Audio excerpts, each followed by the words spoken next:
की प्रतीक्षा के बाद अब राम मंदिर निर्माण का सपना पूर्ण होने जा रहा है। 22 जनवरी के मंगल दिवस के बाद हिंदू संस्कृति और भारत राष्ट्र के लिए एक नए युग का सूत्रपात होगा, जो एक नवीन, विकसित और सशक्त भारत के युग का शंखनाद करेगा। जय श्री राम। आजकेर भिडियोर कोनो छवि आमी दिच्छी ना, आपनादेर मनेर मणिकोठाय जे छवि এই কথার পরিপ্রেক্ষিতে ফুটে উঠবে সেটাই। প্রিয় বন্ধুরা, পশ্চিমবঙ্গে আগামী 22শে জানুয়ারি সংহতি মিছিল। কেন জানেন?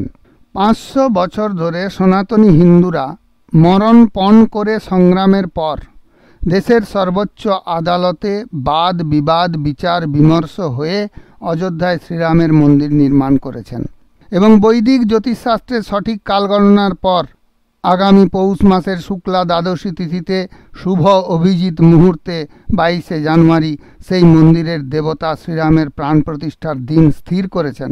সুপ্রিম কোর্ট থেকে মন্দিরের দায়িত্বপ্রাপ্ত শ্রীরাম জন্মভূমি তীর্থক্ষেত্র ট্রাস্ট সেই ভব্য মন্দিরের ছবি, পত্রক এবং হলুদ চাল দিয়ে সারা ভারতের প্রত্যেক পরিবারে নিমন্ত্রণ করেছে।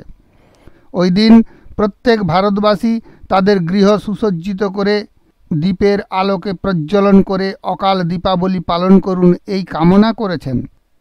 শ্রীরামের আগমন আকাঙ্ক্ষায়, প্রাণের দেবতা পরম পুরুষের আগমনের আকাঙ্ক্ষায় সারা দেশে যখন সাজো সাজো রব, ঠিক তখনই পশ্চিমবাংলার সকল সনাতনীদের অভিভাবিকা স্বরূপ মাননীয়া তার স্বভাবসিদ্ধ আমি মানব না, কাগজ আমরা দেখাবো না গোছের অহংকারী দুষ্ট বুদ্ধির বহিঃপ্রকাশ ঘটালেন। তিনি ওই দিন অর্থাৎ 22শে জানুয়ারি সর্বধর্মের প্রতিনিধিদের নিয়ে হাজরা থেকে পার্ক সার্কাস পর্যন্ত মিছিল করে নিজের ধর্মনিরপেক্ষতার প্রমাণ দেবেন। তিনি শুধু কলকাতাতেই থেমে থাকেননি, যথারীতি তার অনুপ্রেরিতদের রাজ্যের সমস্ত ব্লকে ব্লকে সর্বধর্ম সমন্বয়ের সংহতি মিছিল করার নির্দেশ দিয়েছেন। তিনি কিন্তু সাংবাদিকদের ডেকে বলেছেন, এটা কোনো প্রতিবাদ কর্মসূচি নয়, সাধু সন্তদের তিনি সম্মান করেন। পার্ক সার্কাসে সভা করে তিনি সম্প্রীতির বার্তা দেবেন। রাম মন্দিরের পক্ষ থেকে নিমন্ত্রণ করলেও উনি যাবেন না, অনেক আগেই জানিয়েছেন। মন্দির নিয়ে নাকি রাজনীতি হচ্ছে। এখন একই প্রশ্ন যদি পশ্চিমবঙ্গের সনাতনীরা আপনাকে করি, আপনি সংহতি মিছিলের নামে কি করছেন? সংহতি মিছিল করছেন, বেশ করছেন, আরও করুন, সংহতি মিছিল করুন, কিন্তু ওই দিনেই কেন? ওই দিন তো রাম ভক্তরা পশ্চিমবঙ্গের পাড়ায় পাড়ায় মন্দিরে মন্দিরে কীর্তন ভজন রামের আগমন প্রার্থনা করবেন। আপনি ওই দিনই করবেন কেন? চোরের উপর রাগ করে মাটিতে বসে ভাত খাবার জন্য, নাকি চোরা না শুনে ধর্মের কাহিনী কি জন্য?